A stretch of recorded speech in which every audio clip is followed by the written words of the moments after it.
Saúde os irmãos com a paz do Senhor, né, irmãos? Graças a Deus por mais uma vez, mais uma oportunidade que o Senhor nos concede de estarmos juntos, né, irmãos, para aprendermos mais uma lição da revista da Escola Bíblica Dominical. Somos aqui da Assembleia de Deus, Ministério de Belém, Limeira, São Paulo, Brasil, sob a presidência do nosso pastor-presidente Levi Ferreira de Souza, a quem nós agradecemos também, né, pelo trabalho, pelo ministério. E neste momento nós vamos estar estudando essa lição, mas antes disso nós estaremos orando ao Senhor para que o Senhor nos dê graça, nos dê sabedoria para que possamos explanar essa lição e que o Espírito Santo possa falar de uma maneira mais clara e mais profunda ao coração dos irmãos. E agradecemos também a participação dos irmãos, né, que estarão acompanhando o vídeo, que estarão ouvindo essa lição, que Deus possa falar grandemente em vossas vidas. Oremos ao Senhor. Senhor, nosso Deus e Pai, o nome maravilhoso do Senhor Jesus Cristo. Neste momento, ó Pai, te agradecemos por essa oportunidade, por tudo quanto o Senhor tem feito em nossas vidas, por tua bondade, por tua graça e por tua misericórdia. Pai querido, como disse o salmista, Senhor, dizemos a Ti, desvenda os nossos olhos, ó Pai, para que possamos ver as maravilhas da tua lei, Senhor. Pai querido, derrama o Teu Espírito sobre as nossas vidas e, como diz a Tua palavra, que a unção do Senhor possa nos ensinar, Pai, para que possamos andar no caminho da verdade, Senhor. Assim como andou o Teu servo Davi, Senhor, e os Teus santos profetas. Pai querido, nos abençoa e pedimos a Tua bênção em nome de Jesus. Amém. Amados irmãos, a lição desse trimestre, né, tem tratado sobre o plano de Deus para Israel em meio à infidelidade da nação. E no dia de hoje estaremos estudando a lição de número 5, que tem por título O Reinado de Acasias. O texto áureo da lição diz assim: tenha já fim a malícia dos ímpios, mas estabeleça-se o justo, pois tu, ó justo Deus, provas o coração e a mente. Salmo de número 7, e o verso 9. Então é um salmo aqui bastante profundo, uma passagem dos salmos aqui bastante interessante, onde o salmista está dizendo: tenha já fim a malícia dos ímpios, mas estabeleça-se o justo, pois tu, ó justo Deus, provas o coração e a mente. Já é uma palavra aí que mexe conosco, mostrando que Deus conhece o nosso coração e a nossa mente. E a verdade prática diz: a coragem de Elias é exemplo e incentivo para os que são chamados a pregar e a exortar segundo a palavra de Deus, independentemente de classe, raça ou credo. Desde já nós já podemos abrir um destaque aqui para essa verdade prática, e no decorrer da lição os irmãos vão perceber sobre, desde as duas lições antepassadas, a passada e a anterior, nós já estamos falando sobre o profeta Elias, sobre o seu ministério, sobre o seu combate ali com o rei Acabe, com Jezabel, com os profetas de Baal. E agora, nesta ocasião, a intervenção de Deus através de Elias para falar com o rei Acasias pela sua desobediência. E o comentarista coloca aqui como verdade prática: a coragem de Elias é exemplo e incentivo para os que são chamados a pregar e a exortar segundo a palavra de Deus, independentemente de classe, raça ou credo. Então nós vamos perceber aqui nesta lição o exemplo de Elias e tomar o ministério dele, a coragem dele, o que ele fez como incentivo. Porém, nós vamos enxergar no decorrer da lição que o que o Elias fez não foi algo tão simples assim, para que facilmente possamos imitar. Vamos à lição aqui, vamos estar lendo a leitura bíblica em classe, que se encontra em 2 Reis, capítulo 1, do versículo 1 ao 8 e depois do versículo 13 ao 17, que diz assim a palavra: e depois da morte de Acabe, Moabe se revoltou contra Israel, e caiu Acasias pelas grades de um quarto alto, que tinha em Samaria, e adoeceu, e enviou mensageiros, e disse-lhes: ide, e perguntai a Baal-zebube, Deus de Ecrom, se sararei desta doença. Mas o anjo do Senhor disse a Elias o tisbita: levanta-te, sobe para te encontrares com os mensageiros do rei de Samaria, e dize-lhes: porventura não há Deus em Israel, para irdes consultar a Baal-zebub, Deus de Ecrom? E por isso, assim diz o Senhor: da cama a que subiste não descerás, mas sem falta morrerás. Então Elias partiu, e os mensageiros voltaram para o rei, e ele lhes disse: que há que voltastes? E eles lhe disseram: um homem nos saiu ao encontro e nos disse: ide, voltai para o rei que vos mandou, e dizei-lhe: assim diz o Senhor, porventura não há Deus em Israel, para que mandes consultar a Baal-zebub, Deus de Ecrom? Portanto, da cama que subistes, não descerás, mas sem falta morrerás. E ele lhes disse: qual era o trajo do homem que vos veio ao encontro e vos falou estas palavras? E eles lhe disseram: era um homem vestido de pelos e com os lombos cingidos de um cinto de couro. Então disse ele: é Elias, o tisbita. Versículo 13. E tornou o rei a enviar outro capitão dos terceiros 50, com os seus 50. Então subiu o capitão de 50, e veio e pôs-se de joelhos diante de Elias, e suplicou-lhe e disse-lhe: homem de Deus, seja, peço-te, preciosa aos teus olhos a minha vida e a vida desses 50 teus servos. Eis que fogo desceu do céu e consumiu aqueles dois primeiros capitães de 50, com os seus 50. Porém agora seja preciosa aos teus olhos a minha vida. Então o anjo do Senhor disse a Elias: desce com este, não temas. E levantou-se e desceu com ele ao rei. E disse-lhe: assim diz o Senhor, por que enviaste mensageiros a consultar Baal-zebub, Deus de Ecrom? Porventura é porque não há Deus em Israel, para consultar a sua palavra? Portanto, desta cama a que subistes, não descerás, mas certamente morrerás. Assim, pois, morreu, conforme a palavra do Senhor, que Elias falara, e Jorão começou a reinar no seu lugar, no ano 2º de Jorão, filho de Josafá, rei de Judá, porquanto não tinha filho. Então essa foi a leitura bíblica em classe, uma leitura assim um pouco extensa, mas falando do rei Acasias, filho de Acabe, que assumiu o trono após a morte de Acabe, e mostrando que ele seguiu o caminho mau do seu pai, e por ter seguido o caminho mau, acabou sofrendo as consequências ali, que nós vamos estar decorrendo no decorrer da lição, esclarecendo, né, e nos aprofundando e extraindo algumas observações e algumas lições. A introdução dessa lição diz assim: o reinado de Acasias foi fortemente marcado pela idolatria, assim como de seus antepassados. Após uma queda da sacada do palácio real e consequente ferimento, Acasias cometeu um ato de infidelidade a Deus ao consultar Baal-zebub sobre o seu destino. O Senhor, através do profeta Elias, advertiu severamente o rei sobre esse gravíssimo erro, anunciando o decreto de sua morte. Então, uma introdução aqui já vai mostrando uma parte do que vai ser tratado durante a lição. Durante o reinado de Acasias, tudo indica que ele sofreu um acidente no palácio e, ao cair da sacada, foi gravemente ferido. Essa doença não teve... A medicina da época não tinha condição de resolver o problema. Então, ele foi buscar o Deus que ele conhecia, Baal-zebub. Por aqui nós vamos estar observando, já no tópico 1, já no subtópico 1, o tópico 1 diz assim: um reinado marcado pela idolatria. Conforme a introdução, né, vou voltar um pouquinho aqui, diz que o reinado de Acasias foi fortemente marcado pela idolatria. Se nós formos fazer uma cronologia ali, o reinado de Acasias está se iniciando entre 140 a 150 anos depois de Davi. Davi é uma referência de Deus para os reis como um homem que andou, que foi reto.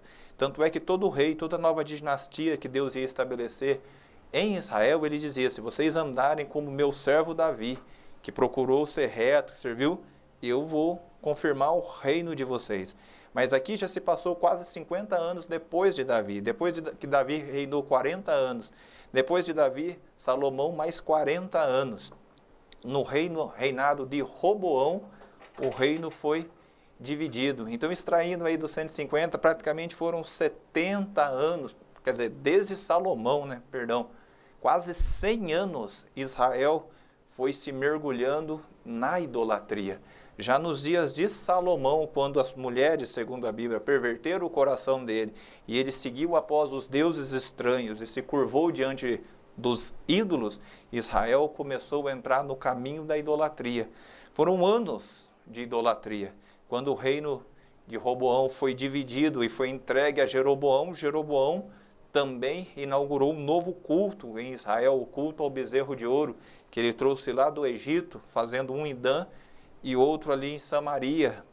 E a situação de idolatria foi cada vez se pervertendo e se perpetuando. Todos os reis de Israel, o reino do norte, infelizmente seguiu pelo caminho da idolatria.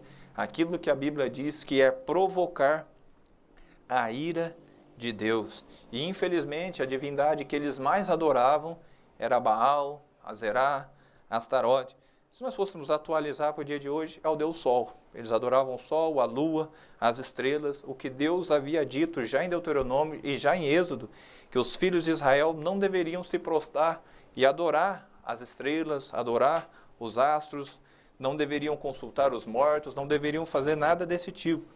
Mas fizeram tudo e provocaram a ira.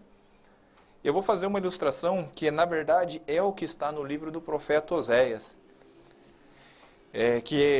O profeta Oséias ele começa a profetizar alguns anos depois do reinado de Acasias, mas Deus usa o casamento de Oséias, quando ele fala para Oséias se casar com uma mulher, que tudo leva a crer que era prostituta. Ele vai e ama essa mulher.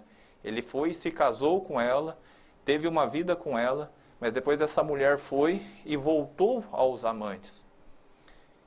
E Deus foi lá e mandou Oséias chamar de volta. Qualquer homem vai entender isso e vai enxergar isso como algo horrível.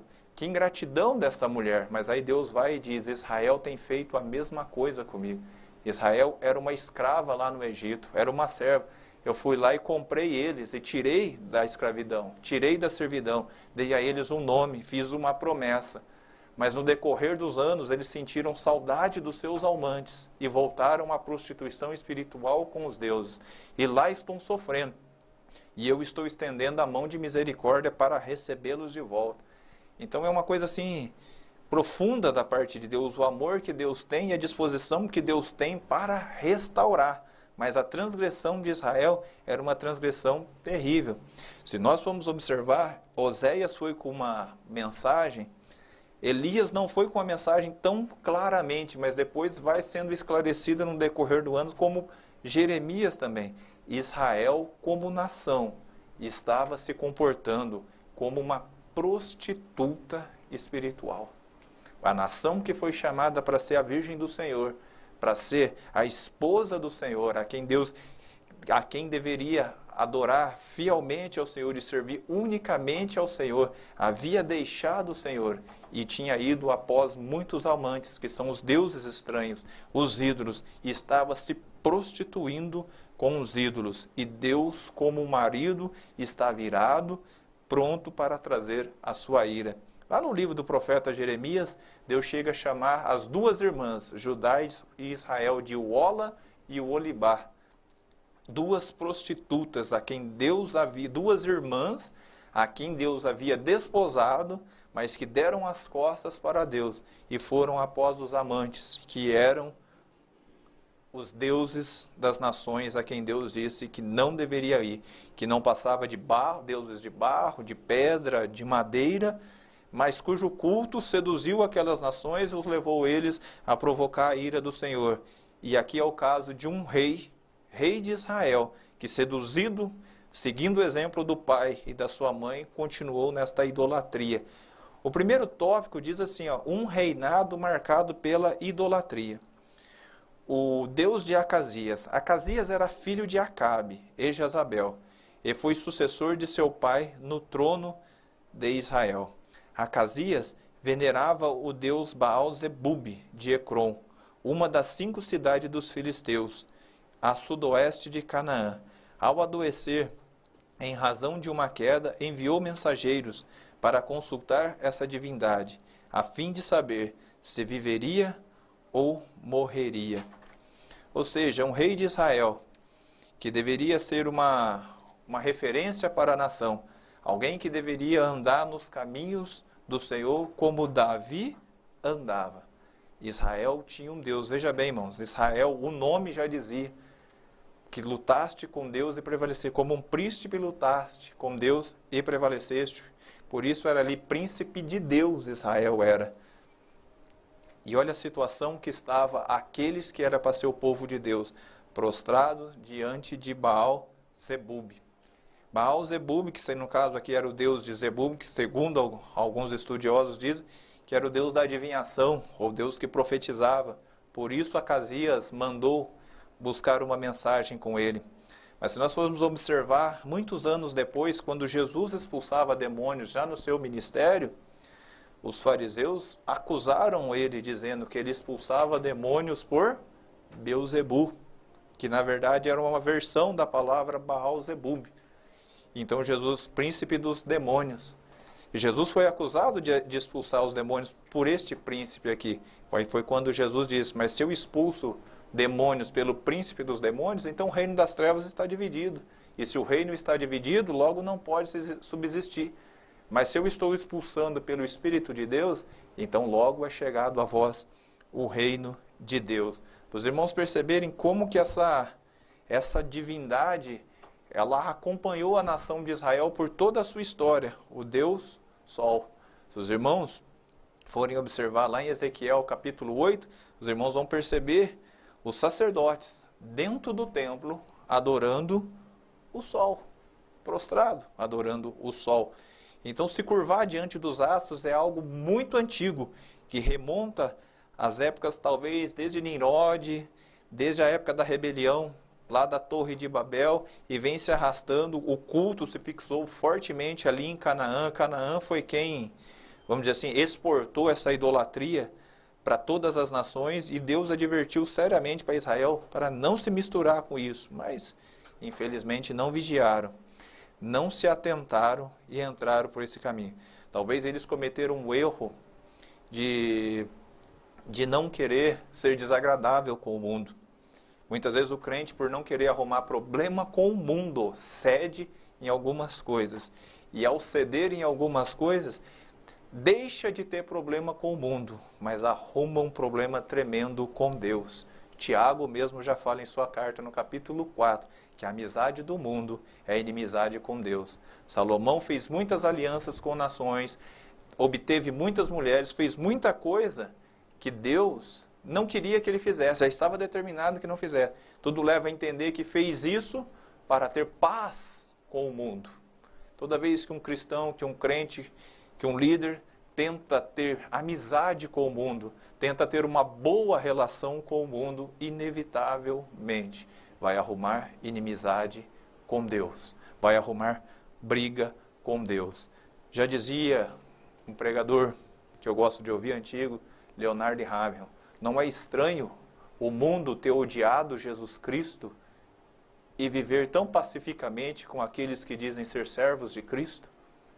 Se o mundo odiou a Cristo e o crucificou porque ele era um homem de Deus, e os servos de Cristo, que dizem ser servos de Deus, convivem tão tranquilamente com o mundo, então nós devemos analisar a nossa vida e enxergar, será que não estamos cometendo o mesmo erro que Acasias fez, de tentar evitar problemas com o mundo, mas não estamos percebendo que estamos arrumando um problema tremendo com Deus? Cabe aí a reflexão. O subtópico 2 diz, Acasias segue os passos de seus pais. O reinado de Acasias foi um dos mais difíceis para Israel. Ele é mencionado na Bíblia como um rei que fez o que era mal aos olhos do Senhor, e imitou Acabe, Jezabel e Jeroboão. No seu curto reinado de 2 anos, conseguiu superar a maldade de seus antecessores. Acasias seguiu o péssimo exemplo de seus pais, que certamente não acataram o sábio conselho de Salomão. Instrui o menino no caminho em que deve andar, e até quando envelhecer, não se desviará dele. Ou seja, Salomão, inspirado por Deus, escreveu este provérbio sobre instruir o menino no caminho que deve andar, e com certeza quando ele crescer, ou quando ele envelhecer, não vai se desviar. Mas por incrível que pareça, que Salomão, com toda a sua sabedoria, se desviou disso. Ele envelheceu e se desviou dos caminhos do Senhor, porque cedeu. Existe uma palavra muito perigosa, que hoje é comum em todos os lugares. É comum, os irmãos estão me assistindo aqui pelas redes sociais, YouTube, Facebook, ou através de outro meio. Mas vejam bem, uma coisa que está popular em todas as redes, em todos os lugares, uma palavra chamada tolerância. E a palavra tolerância tem sido uma das palavras mais perigosas para aquele homem, para aquela mulher que quer ser servo de Deus. A Bíblia diz que devemos tolerar o fraco na fé. Devemos considerar, mas não podemos ter tolerância com o pecado. Precisamos ser radicais. Precisamos ser pessoas que não tenha medo do pecado. Até o pregador que eu estava citando, Leonardo Ravenhill, ele fala uma coisa muito interessante sobre a igreja nos últimos dias. Muitos pastores, muitos pregadores, muitos ensinadores, nas últimas décadas, conseguiu fazer com que a igreja tenha mais medo da santidade de Deus do que do pecado. Quando você se fala de pecado, as pessoas não têm medo de pecar, as pessoas não têm medo de seguir, mas quando vai falar de santidade, as pessoas têm medo. As pessoas deviam ter medo do pecado, deviam ter medo do mundo, deveriam ter medo de todas essas coisas. Mas quando se fala em santidade na igreja, as pessoas se arrepiam, se assustam. Quando fala que Deus está vindo ao encontro deles, as pessoas têm receio. E por que será que isto acontece? O reinado de Acasias, marcado pela idolatria, adoração a deuses. Só que o problema dessa idolatria, irmãos, que ali envolvia prostituição física, ou envolvia relações íntimas entre outras mulheres, ou seja, era prostituição cultural. Em alguns lugares havia adoração a Moloque, ou seja, sacrifício de crianças. Havia coisas terríveis. E a Bíblia chega a dizer que Israel chegou a se perverter muitas vezes de uma situação muito pior do que as nações vizinhas, fazendo o que era mal. Aqueles que eram para ser o povo de Deus, olha o que estavam fazendo, olha até onde pode. E isso, irmãos, quando nós olhamos por cronologia, se passou 80 anos, irmãos. Nos dias de Davi, Israel estava lutando as guerras do Senhor. Não passou 100 anos. Ou seja, 3 gerações depois, praticamente, Israel já estava pervertido. Isso prova uma coisa: filho de crente não é crentinho, neto de crente não é crentinho. Ou seja, se eu andei nos caminhos do Senhor, eu preciso ensinar os meus filhos a andar nos caminhos do Senhor. Os meus netos precisam andar nos caminhos. A minha experiência não serve. Não é porque eu ando, as minhas filhas vão andar. Isso não é uma regra, irmãos. Isso não é como genética. Toda geração, uma geração após outra, precisa ter um encontro com Deus. Se eu aprendi o caminho para o altar, eu preciso ensinar o caminho do altar para minhas filhas, e minhas filhas precisam ensinar futuramente para os netos e assim por diante. Eu não posso caminhar o caminho do altar por aqueles que estão vindo após eu. E o que mostra, nos dias de Davi, andaram no caminho do Senhor, mas os Salomão se desviaram. E olha a situação. Thomas Treskes, eu gosto de citar muito ele, que escreveu um livro, foi publicado pela nossa CPAD, de Volta para o Altar. Ele costuma dizer que a vida, a pujança de um ministério, aí ele estava falando de uma denominação, costuma durar no máximo 100 anos, que é o tempo suficiente para que toda a memória dos pioneiros que inauguraram aquela obra saia das gerações futuras. Ou seja, ele estava dizendo, na terceira e na quarta geração de alguém, de uma denominação que iniciou com o fogo pentecostal, com o fogo de Deus, há uma grande probabilidade dessa terceira e quarta geração se afastar completamente dos princípios que os pioneiros fizeram. Porque sempre querem melhorar. Porque os pioneiros que iniciam com dificuldade, com dependência divina, as novas gerações vêm com técnicas, vêm com tecnologias, vêm com máquinas, vêm com coisas tentando mecanizar aquilo que não pode ser mecanizado. Não podemos mecanizar aquilo que é espiritual. Não podemos trazer técnica para aquilo que é espiritual. Israel se afastou, perdeu Deus. E o Deus aqui, nós vemos Acasias sendo com 2 anos, foi suficiente para Deus olhar para ele e falou, fez o que é mal diante dos meus olhos. Ou seja, se prostrou diante dos deuses, seguiu os deuses estranhos. Então esse era o quadro.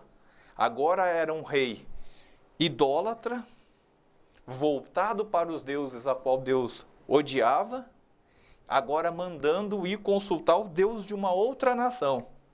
Então acontece uma intervenção divina, que é o segundo tópico. Elias desafia a adoração a Baal. O primeiro subtópico diz assim, a corajosa intervenção de Elias. O rei Acasias enviou seus emissários para consultar o falso deus Baal-zebub. Mas o anjo do Senhor ordenou ao profeta Elias que se encontrasse com eles em Samaria e os exortasse com uma dura palavra. Porventura, não há Deus em Israel para irdes consultar Baal-zebub, Deus de Ecrom? Amados irmãos, olha a situação. O desvio de Acasias estava tão longe de Deus, ou praticamente tão sem referência do Deus de Israel, que diante da cama mandou buscar o Deus do seu pai. Os irmãos vão perceber que lá no palácio de Israel só havia idolatria. Os demônios tomavam conta. Olha que situação. Mas era Israel. Era o povo do príncipe de Deus. Era a descendência de Abraão, do Deus único. Aquele que Deus mandou sair do meio da parentela e ir para uma terra que ia mostrar. Eles estavam na terra da promessa. E olha que situação que estava. Um rei doente, prostrado, mandando ir buscar um ídolo. Buscar referência em demônios. Então veio essa dura mensagem. Porventura, não há Deus em Israel? Quando nós vamos observar isso aí, irmãos, essa intervenção de Elias, e aqui cabe a nós falar sobre Elias, muitos em nossos dias, na lição passada, Elias desafiou os profetas. Veja bem, Acasias com certeza deve ter visto o confronto de Elias com os profetas de Baal, os 400 profetas de Baal e de Azerá, e como Deus mandou fogo do céu. O povo gritou naquele dia, só o Senhor é Deus. Tá certo? Jezabel disse que ia matar, Elias fugiu, mas logo depois Elias orou e ainda veio a chuva. Então ele viu que o Senhor era Deus de Israel, mas isso não moveu o coração de Israel, de Acasias, e não moveu a posição, a apostasia era forte, era real, estava incrustada na monarquia de Israel. Era uma situação difícil, mas aqui cabe um destaque a essa pessoa de Elias. Alguns perguntam, por que Deus não manda mais fogo como nos dias de Elias? Mas poderíamos fazer essa pergunta diferente. Por que nos dias de hoje já não há homens como Elias? Será que Deus não manda fogo hoje porque não há Elias de Deus mais? Será que não temos homens com o mesmo coração, fé e zelo do profeta Elias? A intervenção de Elias, amados irmãos, não era as qualidades de Elias, era uma intervenção de Deus, intervindo para trazer o seu povo que estava indo numa rota de morte, numa rota de destruição, e Deus estava ali querendo chamar eles de volta para o caminho do Senhor. Eles iam se autodestruir, tanto é que alguns anos depois foi inevitável a sentença e a destruição. Quantos homens nos dias de hoje não sabem mais que há Deus em Israel? Porventura não há Deus em Israel para irdes consultar Baal-zebub, Deus de Ecrom? Quantos já perderam a memória de Deus e já nem mais sabem falar com Deus? Isso é uma situação assim bem triste, E cabe aí, às vezes, até um comentário a mais, que quando Elias mandou este recado, não a Deus, os mensageiros voltaram e Acasias ficou admirado de que eles tivessem ido tão rapidamente. Perguntou: o que aconteceu? Por que vocês voltaram? A mensagem é: e por isso assim diz o Senhor. Mas o anjo do Senhor disse, deixa eu só, aguarda um momento. Os mensageiros disseram a Acasias, ali no versículo 5, os mensageiros voltaram para o rei, e ele lhe disse: que há que voltastes? E eles lhe disseram: um homem nos saiu ao encontro, e nos disse: ide, voltai para o rei que vos mandou dizer, e dizei-lhe: assim diz o Senhor, porventura não há Deus em Israel, para que mandes consultar a Baal-zebub, Deus de Ecrom? Portanto, da cama a que subiste, não descerás, mas sem falta morrerás. E ele lhes disse: qual era o trajo do homem que vos veio ao encontro e vos falou estas palavras? E eles lhes disseram: era um homem vestido de pelos e com os lombos cingidos de um cinto de couro. Então disse ele: é Elias o tisbita. Amados irmãos, eu quis abrir aqui um parênteses aqui para estar falando, que embora a lição está falando aqui a intervenção de Elias, o homem de Deus, irmãos, ele é um homem diferente. Ele foi, Acasias, ele não, quando Elias mandou a mensagem, ele não disse que era Elias que estava mandando a mensagem. Ele disse que o Senhor estava dizendo, porventura não a Deus. Mas Acasias falou qual era a roupa que o homem de Deus usava. Então eles disseram, era um vestido de pelos, tinham cingido um cinto de couro. E ele disse, era um homem de Deus. Era o tisbita, é Elias o tisbita. Ele reconheceu Elias. O homem de Deus normalmente se veste diferente, anda diferente, fala diferente, vive diferente.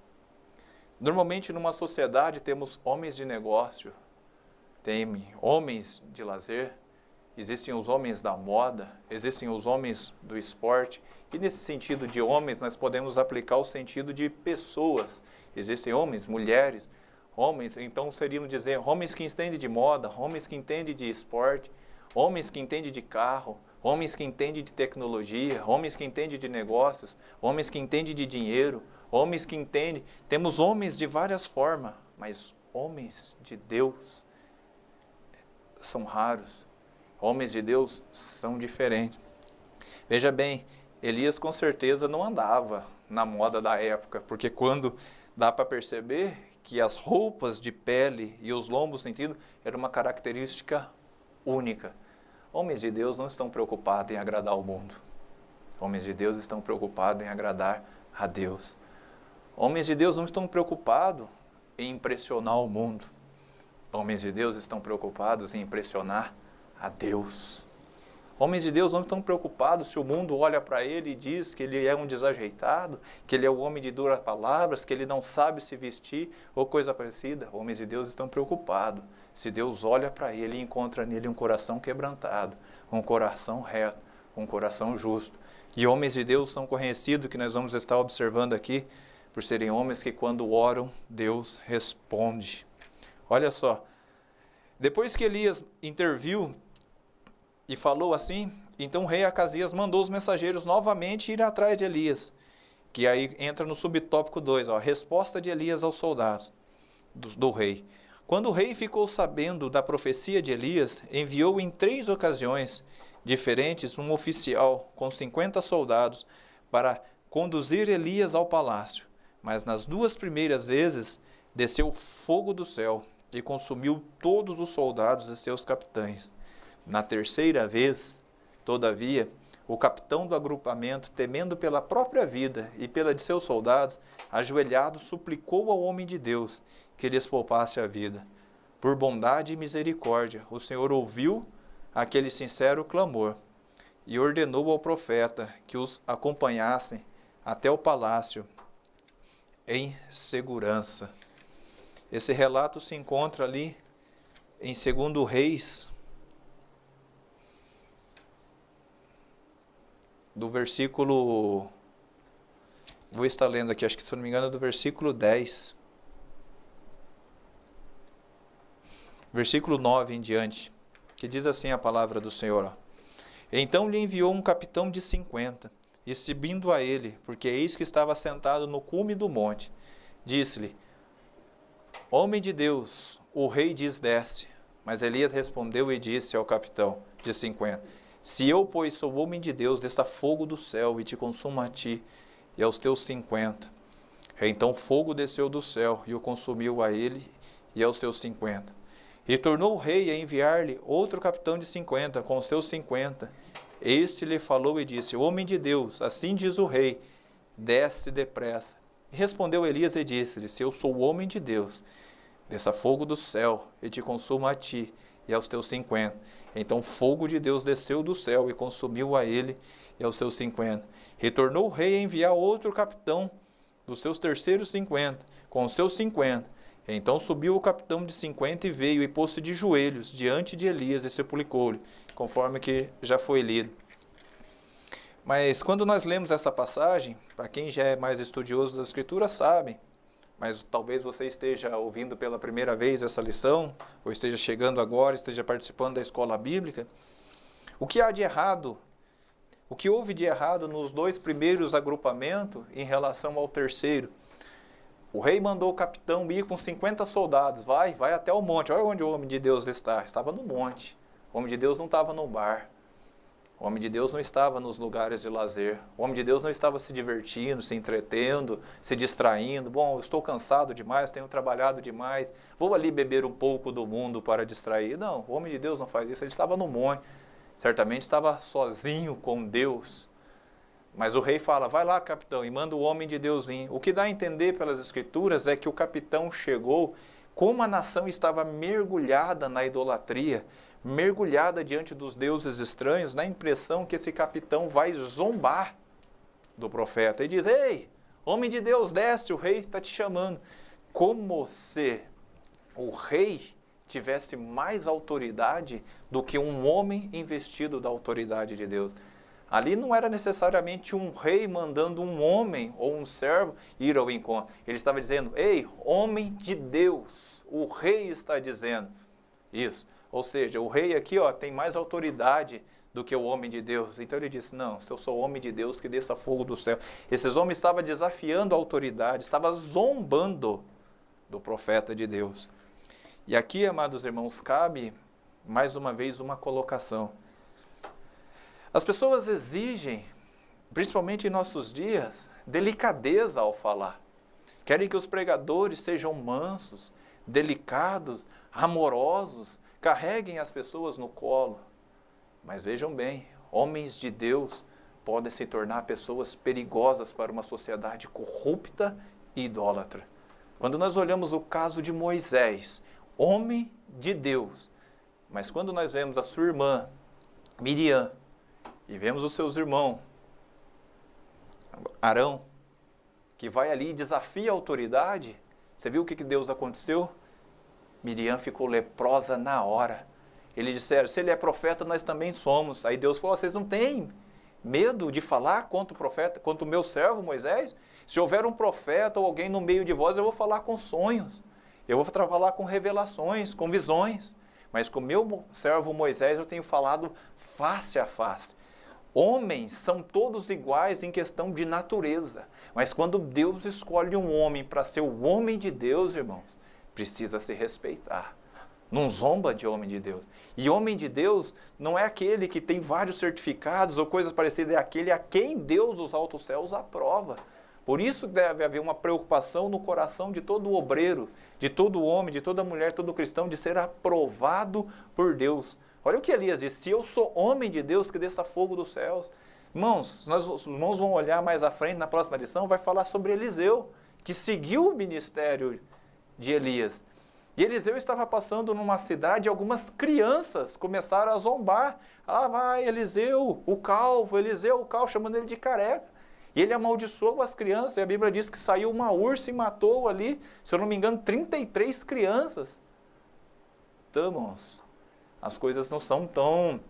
Homens de Deus costumam agir no ímpeto de Deus e no zelo de Deus. E esses homens, muitas vezes, são rudes, são duros, são pessoas bravas, mas não no sentido que eles odeiam as pessoas. É porque as suas ações precisam ser efetivas, eficientes, causar impacto para poder mudar aquele povo da direção. Então Elias foi zombado, eu sou o homem de Deus, desça fogo do céu, consumiu, desceu, consumiu 50.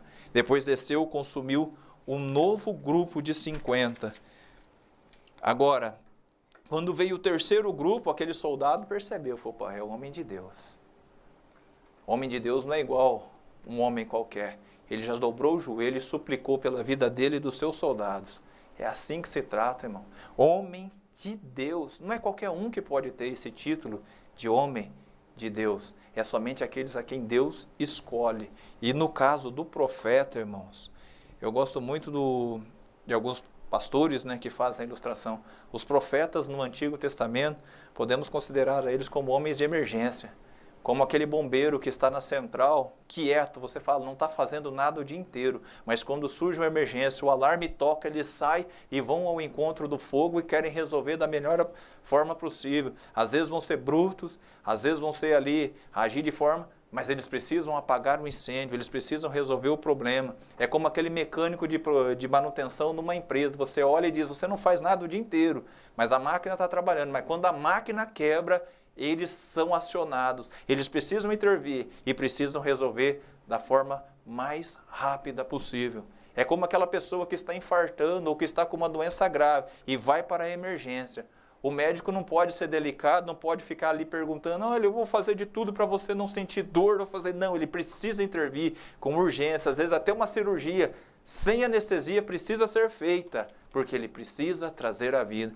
Homens de Deus, quando são acionados, eles estão sendo acionados não simplesmente para salvar uma vida, eles estão sendo acionados para fazer mortos reviverem. Precisa ser. Já viu aqueles paramédicos que quando a pessoa entra num ataque cardíaco, colocam aquelas máquinas, que eu não sei, máquina de choque, e dão aquele choque tremendo para fazer o coração voltar a viver? É claro que você em condição natural jamais aceitaria. Você em plena saúde e alguém vir dar um choque daquele em você, você vai ficar bravo. Se você coloca um dedo na tomada, você se irrita. Mas se você estiver morto e alguém vir dar um choque e trazer você à vida, você vai agradecer. Homens de Deus como Elias são assim, eles aparecem e dão um choque na sociedade, dão um choque na igreja, dão um choque no povo, e alguém vai falar, esse homem é duro, esse homem é rude, mas esse choque vai trazer vida, esse choque vai trazer despertamento. Por isso nós devemos pensar bem, se as pessoas querem hoje que Deus mova em nossas igrejas, como moveu nos dias de Israel, vai aparecer homens como Elias, dando choque na nossa sociedade, fazendo tremer, e muitas vezes vão fazer choque na igreja. Então isso, vejam bem, irmãos, Elias estava condenando o pecado, a idolatria, lá no palácio. Mas veja bem, a casa de Deus estava lá no sul, eles já tinham abandonado, estava na idolatria. O que nós vemos hoje, em outros dias? Eu vejo vários pastores denunciando. Vemos pastores, pregadores, homens de Deus preocupados em colocar homens de Deus no Congresso, em colocar homens de Deus na Câmara dos Deputados, dos vereadores. Vemos as pessoas preocupadas em consertar lá, mas não estamos nem um pouco preocupados em consertar a casa de Deus. O problema do país não são os governantes, é a casa de Deus. Se Deus vai curar a nação, Ele vai usar a igreja, Ele não vai usar o Congresso. É isso que nós precisamos entender. O juízo começa pela casa de Deus. O subtópico 3 faz um destaque aqui sobre o ministério do profeta Elias. Um ministério de fogo. O sonho de todo pregador pentecostal. Fulano de tal é um pregador de fogo. Fulano de tal é o homem do fogo. Ele prega e o fogo desce. Mas vejam bem, Elias pode ser chamado de profeta de fogo.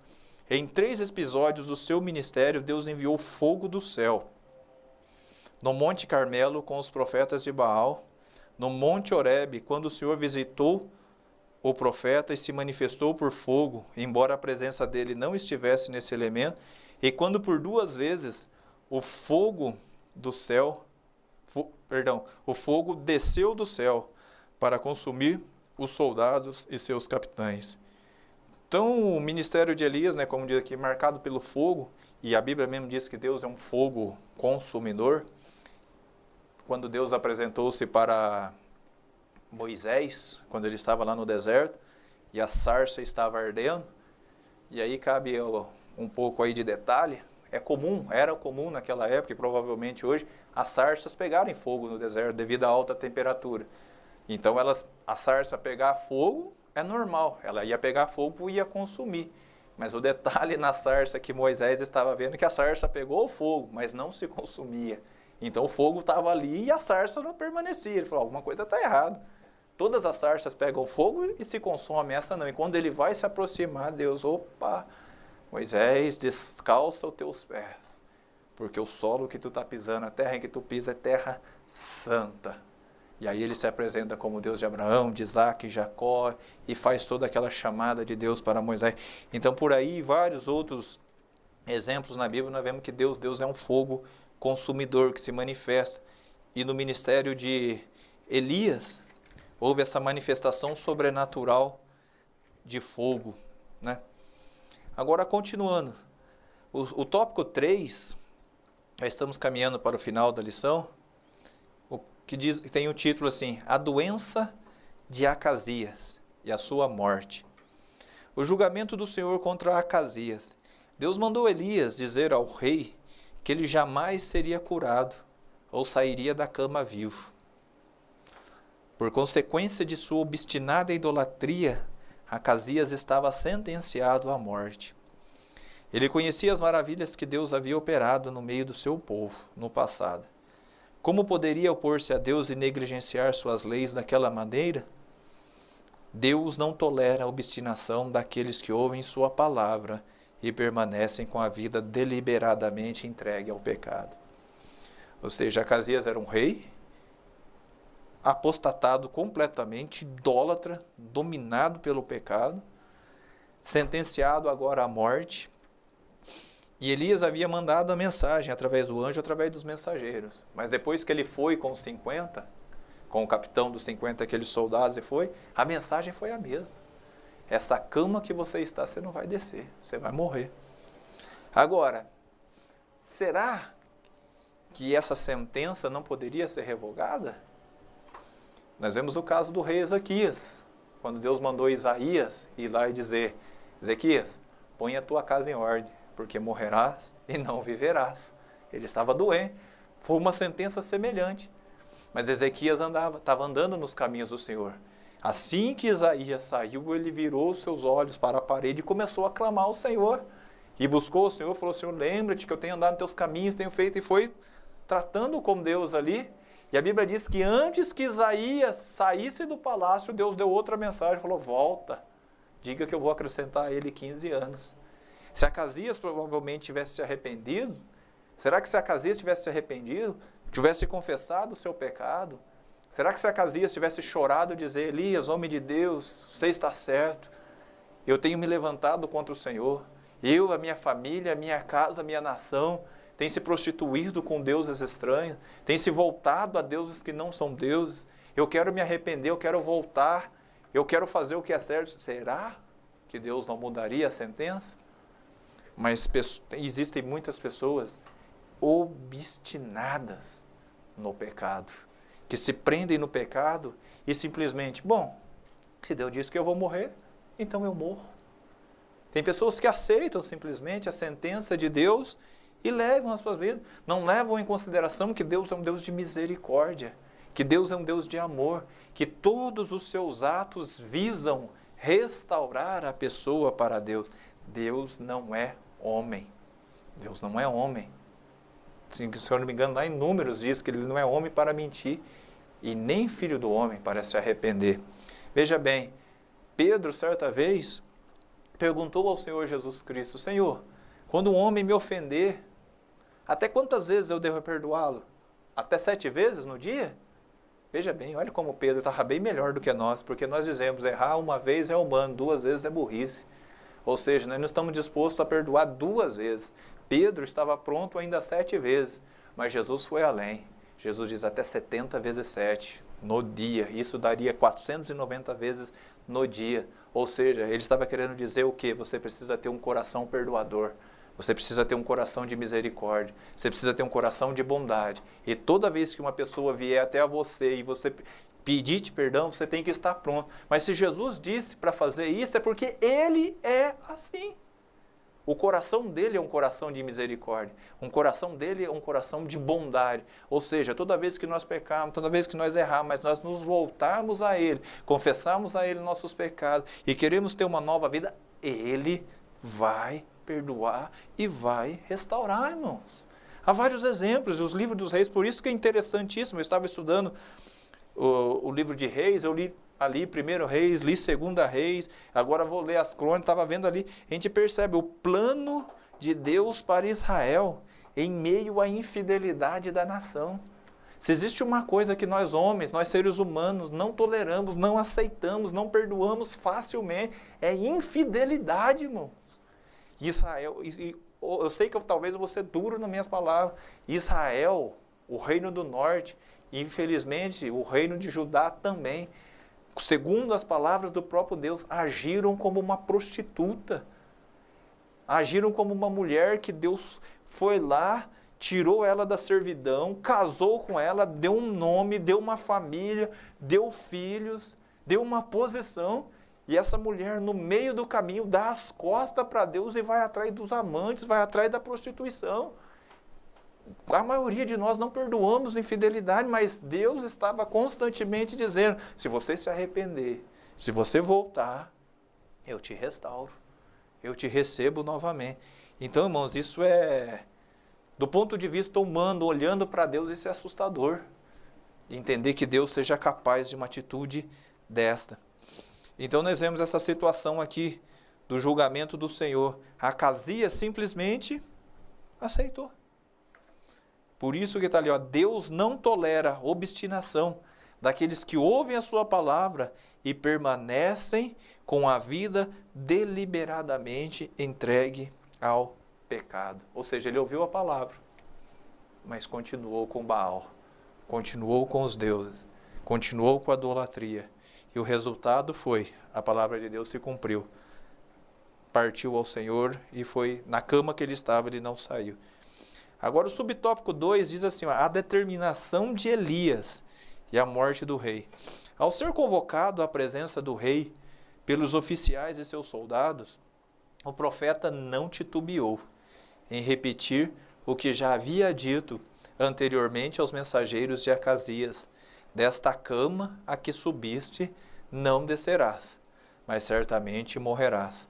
Provavelmente o acidente ocorrido com o rei afetou sua mobilidade. E a falta de medicina adequada naquela época não lhe proporcionou uma boa recuperação. Independente disso, a palavra de Deus dada ao profeta Elias se cumpriu e o rei Acasias faleceu. Então, a determinação de Elias, ou seja, todo aquele que é homem de Deus, todo aquele que ora, todo aquele que tem experiência com Deus, que sabe quando Deus fala, ele não volta atrás. Se Deus falou, ele vai até o fim. Agora, irmãos, imagine essa situação. O rei estava doente, numa cama, e mandou chamar o homem de Deus. Vamos colocar no dia de hoje uma autoridade da nossa cidade, do nosso estado, do nosso país, um presidente, um prefeito, está na cama e está doente.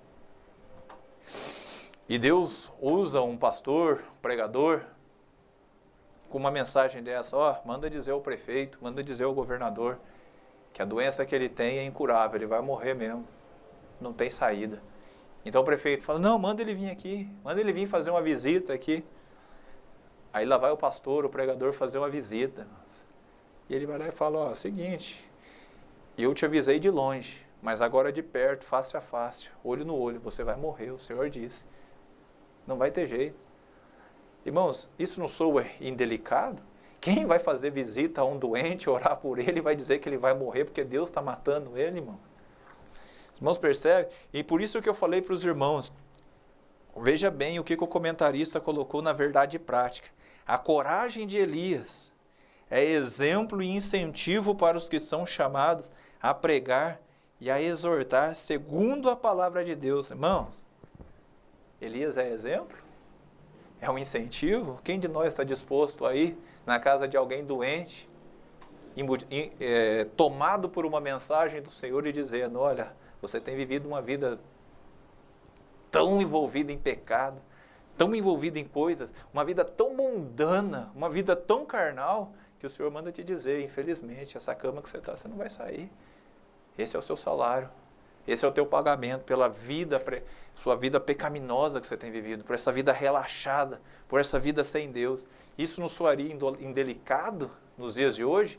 Ou não soaria intolerante?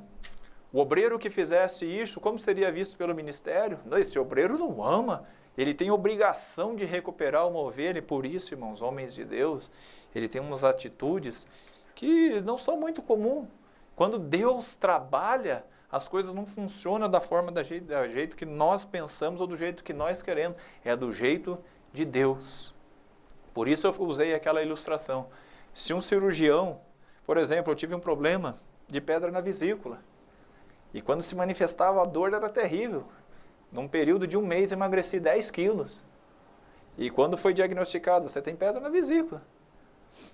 O cirurgião, o médico podia falar para mim, olha André, eu gosto muito de você, eu tenho muita consideração, gostei da sua pessoa, então em consideração à sua pessoa eu não vou te operar, porque eu vou te operar, eu vou cortar sua barriga, eu vou abrir você, eu vou tirar a vesícula e tudo, isso vai causar uma dor tão grande, um desconforto tão grande para você, e por como eu te amo tanto, como eu gosto muito de você, eu não quero causar essa dor a você. Mesmo sabendo que essa dor vai impedir você de ter muitas dores no futuro, mas eu não quero te causar essa dor. É melhor você ir tomando analgésico, quando manifestar, você vai, e continua vivendo assim. Isso é um amor? Isso realmente é uma preocupação? É um cuidado? Uma pessoa está com câncer, o médico diz, não, eu não quero te causar um desconforto, não vou te operar, continua com câncer, vai tomando anador, vai tomando analgésico, vai tomando alguma coisa e continua. Isso é alguém que se preocupa? Não, alguém que se preocupa, ele diz, olha, vai causar dor, vai doer, só que depois que sair, vai mudar. Quando Ezequiel fala ali, no capítulo 36 da promessa de Deus para Judá, fala que Deus ia derramar o seu Espírito e Ele ia vir sobre as pessoas e arrancar o coração de pedra e ia dar um coração de carne. Se fosse nos nossos dias, Deus ia fazer um transplante de coração da nação de Israel. Dói um transplante? Com certeza, o médico vem, abre o seu peito, tira o seu coração e põe um outro. É uma dor terrível, mas você vai ter uma nova vida. É isso que Elias, homens como Elias faz.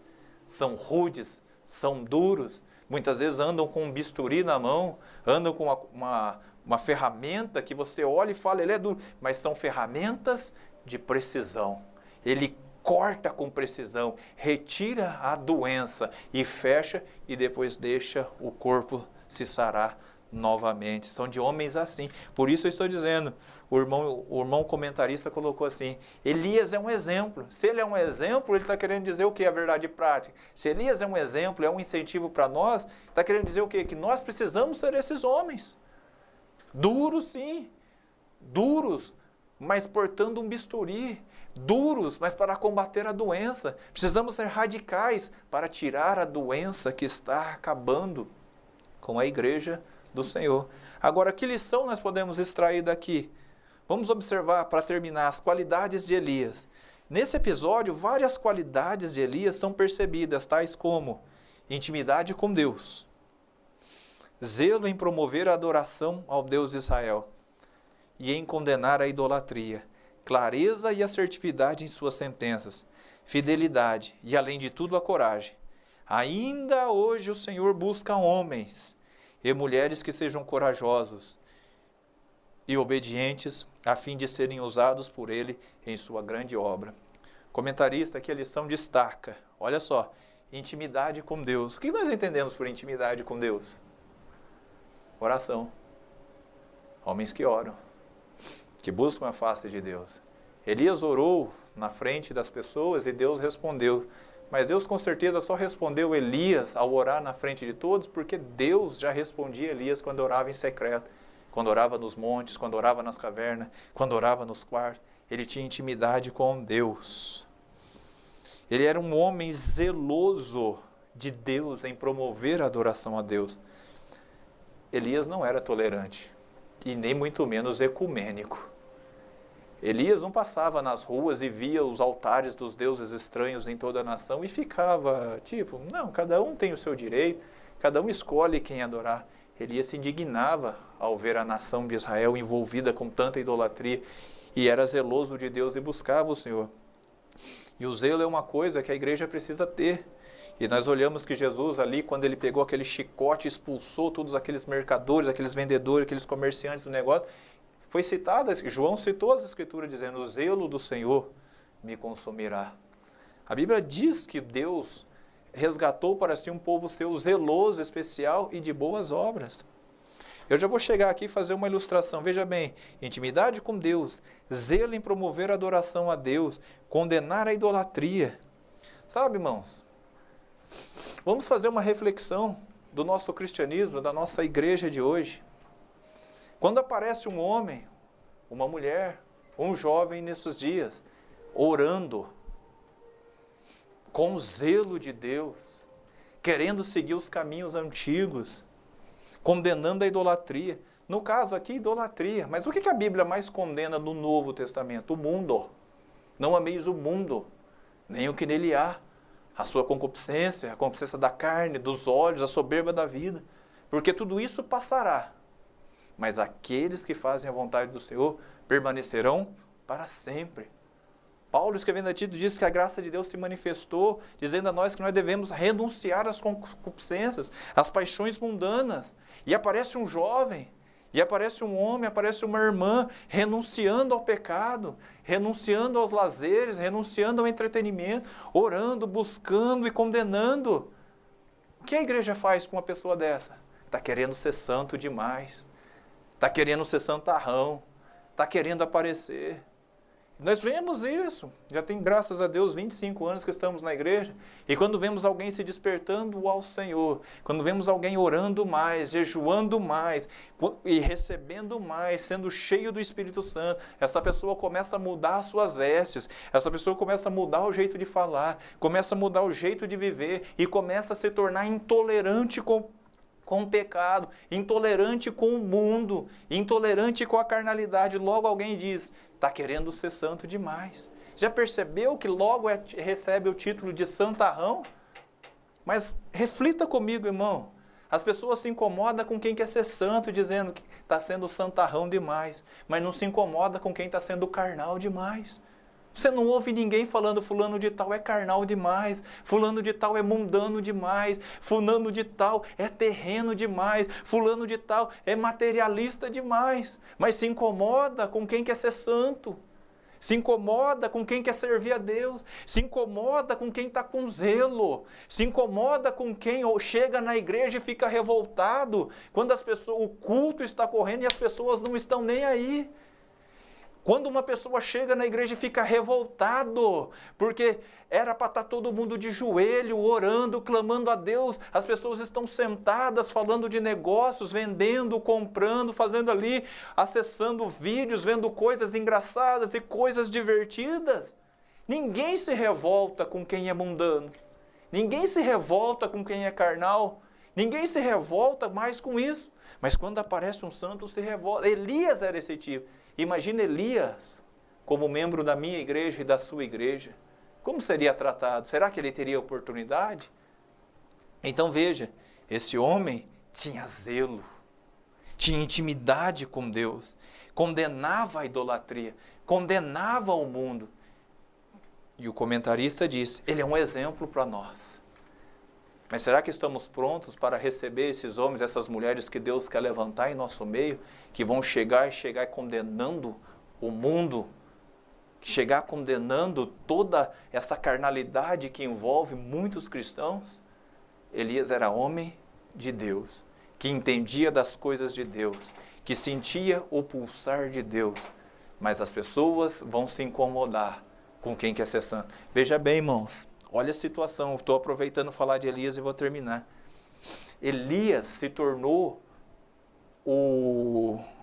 na lista das pessoas mais procuradas do reino de Israel, ele era o número 1. Elias foi considerado inimigo do Estado. Quando ele profetizou a seca sobre Israel, a Bíblia diz que Acabe mandou ele procurar Elias. Elias era o homem mais procurado no reino, ele era um fora da lei. E por que ele era um fora da lei? Porque era um homem de Deus, que tinha zelo de Deus e que pronunciava uma sentença de Deus. Ah, irmão, será que ele é exemplo para nós? Será que nós queremos isso para a nossa vida?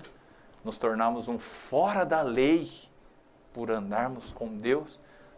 Nos tornarmos o número 1 na lista daqueles que são carnais? O número 1 na lista dos inimigos daqueles que querem amar o mundo, querem viver segundo o mundo, amar o mundo, beber do mundo e fazer todas essas coisas? Mas vale a pena fazer parte da lista desses homens, dos mais procurados do diabo e do mundo. A Bíblia diz, é bem claro, Elias combateu a idolatria de Acasias e disse, porventura, não há Deus em Israel para que consulte a Baal Zebul? E a pergunta que seria feita para nós como lição para hoje, porventura não há alegria suficiente em Deus para que os cristãos de hoje bebam do mundo? Estava ouvindo um pregador e ele mexe com a gente. Acaba o culto, as pessoas se reúnem e dizem, seria como dizer, bom, o culto foi uma bênção, foi maravilhoso, mas vamos ali na esquina beber um pouco do mundo e comer um pouco do mundo para nos divertirmos? Vamos ali um pouco usufruir do mundo para distrairmos a nossa mente? Amados irmãos, é chegada a hora, e a hora é agora, que Deus está colocando as pessoas na parede. E como Elias está dizendo, até quando cocheareis entre dois pensamentos? Se Deus é o Senhor, seguiu. Nos dias de hoje, se o mundo é o que você quer, então segue o mundo, segue a carne, segue os prazeres. O reinado de Acasias diz assim, conclusão, foi marcado pela idolatria e pela infidelidade para com Deus. Ele fez o que era mal aos olhos do Senhor, ao consultar outros deuses sobre o seu futuro.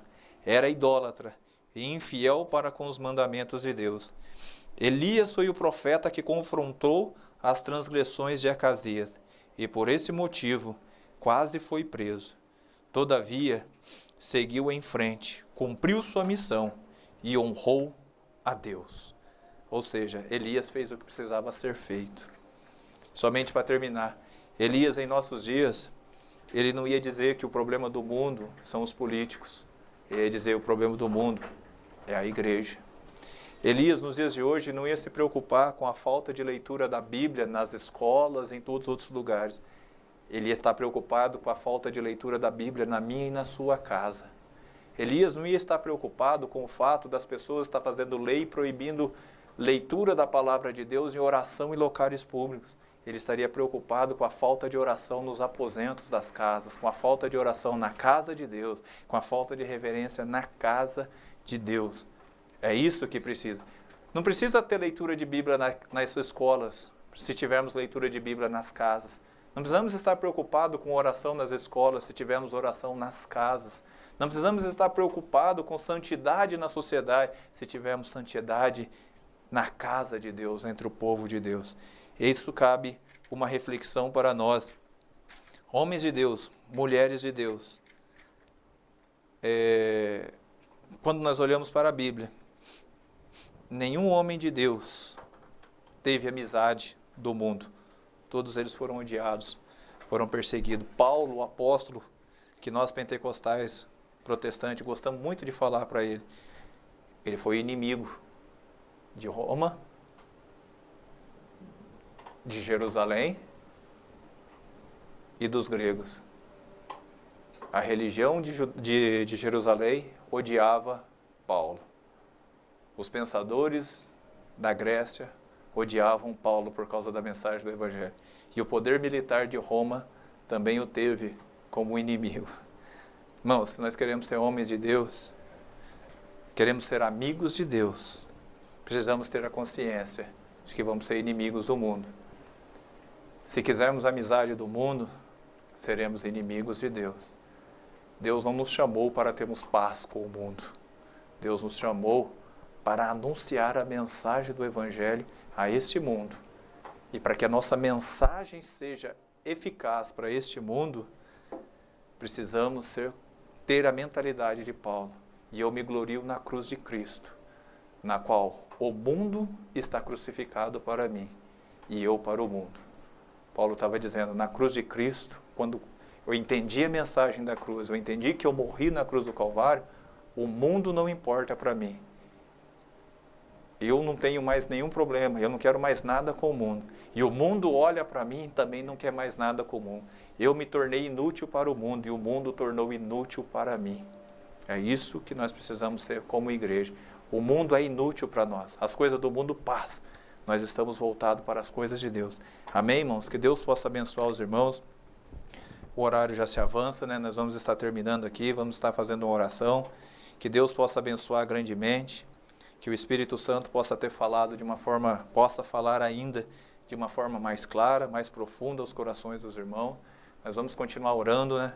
Pela recuperação plena, né, da saúde do nosso pastor presidente, continuar orando por outros irmãos, a irmã Néia, pastor Alexandre e tantos outros irmãos que têm sido acometidos por essa enfermidade que tem assolado o mundo. E as coisas estão acontecendo aí.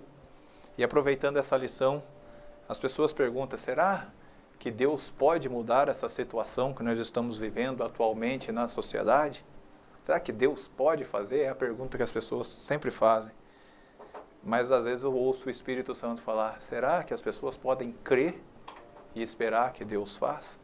Que muitos estão esperando que Deus acabe com a pandemia para voltarem para os pecados, para as coisas deste mundo, para as lascívias, para as prostituições, para voltarem a viver a vida toda atrapalhada. Mas, será que nós estamos prontos? Quando uma pessoa crê, ele ora. Quando a pessoa ora, ele busca. E ele espera que Deus faça. Aquele mesmo Espírito que desceu no dia de Pentecostes foi prometido a nós. E pode ser derramado de uma forma extraordinária em nossas vidas, se nós crermos, buscarmos, esperarmos, ansiarmos por isso. E os mesmos sinais que Deus operou naqueles dias, Deus ainda pode operar. Porque se Deus enviou o seu Espírito para alcançar uma civilização de um pouco mais de 500 milhões de pessoas naquele tempo, não vai derramar de uma forma muito mais abundante para alcançar bilhões de pessoas que hoje... Pense nisso, reflita nisso, irmãos, e vamos lutar com Deus em oração, tendo, por exemplo, Elias, que era um homem que tinha intimidade, que tinha zelo de Deus, que buscava ao Senhor. Oremos ao Senhor.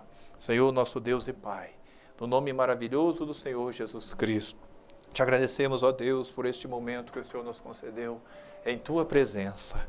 Pai querido, que o Espírito Santo, meu Deus, que moveu sobre Elias, que moveu sobre os profetas, ó Pai, que moveu sobre os apóstolos, meu Pai, possa mover em nossos dias, meu Pai, que o zelo que havia naqueles homens, ó Pai, que o desejo de Deus que eles tinham, ó Pai, que o amor a Ti que eles tinham, meu Pai, oh, Shalai, Rahai, Pai querido, em nome do Senhor Jesus Cristo, em nossos dias, ó Pai, faça o mesmo.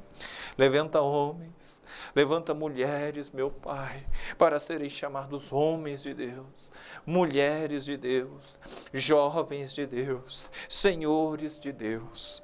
Pai querido, a igreja necessita, este mundo necessita, Pai, da Tua presença, da Tua glória, de um mover, Pai. Mas isto não vai acontecer, Pai, enquanto não nos voltarmos para Ti, enquanto não renunciarmos os nossos pecados, enquanto não renunciarmos ao mundanismo, enquanto não renunciarmos à carnalidade. Por isso, Pai, te peço em nome de Jesus, nos quebranta, nos esvazia, Senhor, nos arranca, Senhor, todas as prisões, tudo aquilo que nos prende a este mundo, Pai. Ó, Senhor, nos liberta-nos, ó Pai, a nossa geração, Senhor, que bebe no mundo, que come do mundo, Senhor, para que possamos ter uma vida santa e assim santos, meu Pai, o Senhor possa operar de forma maravilhosa e poderosa em nossos dias. Continua tendo misericórdia, Pai, de nossos irmãos que estão enfermos, que o Senhor possa lhes dar, Pai, a plena recuperação da saúde. Assim te pedimos, ó Deus, em nome de Jesus. Amém. Que Deus abençoe os irmãos. Até uma próxima, se Deus quiser.